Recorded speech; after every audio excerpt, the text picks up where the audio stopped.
wanted to touch base with everybody again in week 7 of the school year to give you a little update on where we are regarding our COVID protocols and how the school year is going. I get asked that a lot out in the community. How's the year going? You're battling many infections.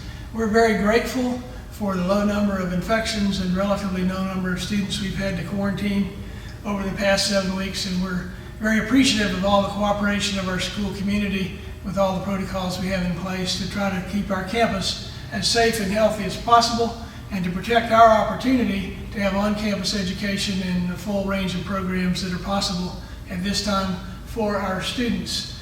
Some of you are aware that the City Commission will probably not renew their mask ordinance on Monday. The governor's already made an announcement about going to phase 3. People are asking, are we going to change anything about the way we do school? And right now we are going to stay the course, and we're going to keep our current protocols in place for the foreseeable future. We have taken our cues in this process from our consultants in the medical community, and we believe it's in our best interest for our students and staff if we continue to implement the policies that we do have in place at this time. We're very grateful for the progress. We have only a couple of staff and less than 10 students quarantining right now while I speak, so we're very blessed, and we want to maintain our opportunity to move forward in a controlled and safe way. So thank you for your continued cooperation with us. I've been in communication with other independent schools across the state this week. Everybody's pretty much taking that same approach, leaving their protocols in place, waiting a while longer before they back off on anything, just to make sure we keep things safe for our staff and our students. In our high school and middle school especially, where socially distancing is not possible because of the size of our classes and classrooms and hallways, we just believe it's safest to stay the course for a while, so we'll be staying with that. We really appreciate our nurses and what they're doing. Ms. Brittany Chambless joined us this year, and she's doing a great job. She's going to share a few comments with you now from the nurse's office about this whole situation and how we're doing to this point. Thank you, Dr. Sligh. I want to start by thanking all of our LCS families.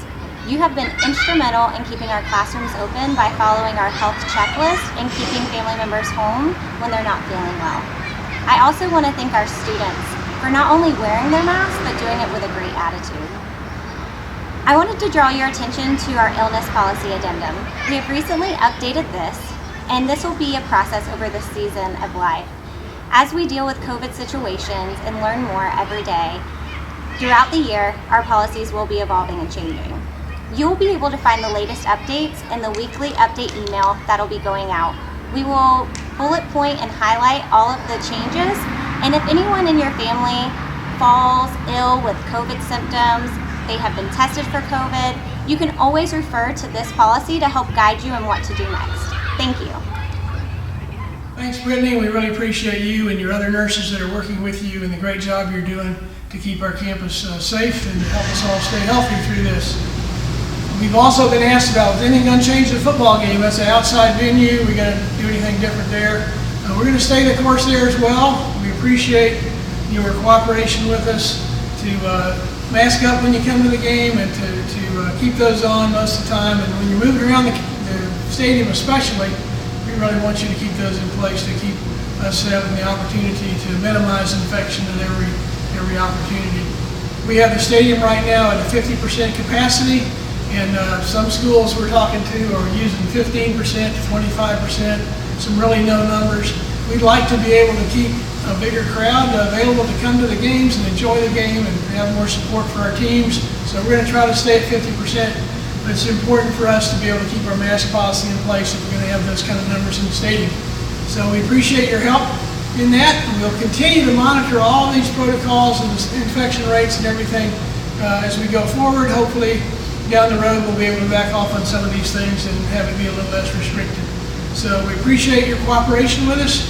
We look forward to the day when some of this relaxes. We know we're tired of it, but we appreciate your perseverance and your support and your cooperation. So thanks so much, and we'll be speaking to you again down the road when we have more updates. Go Vikings!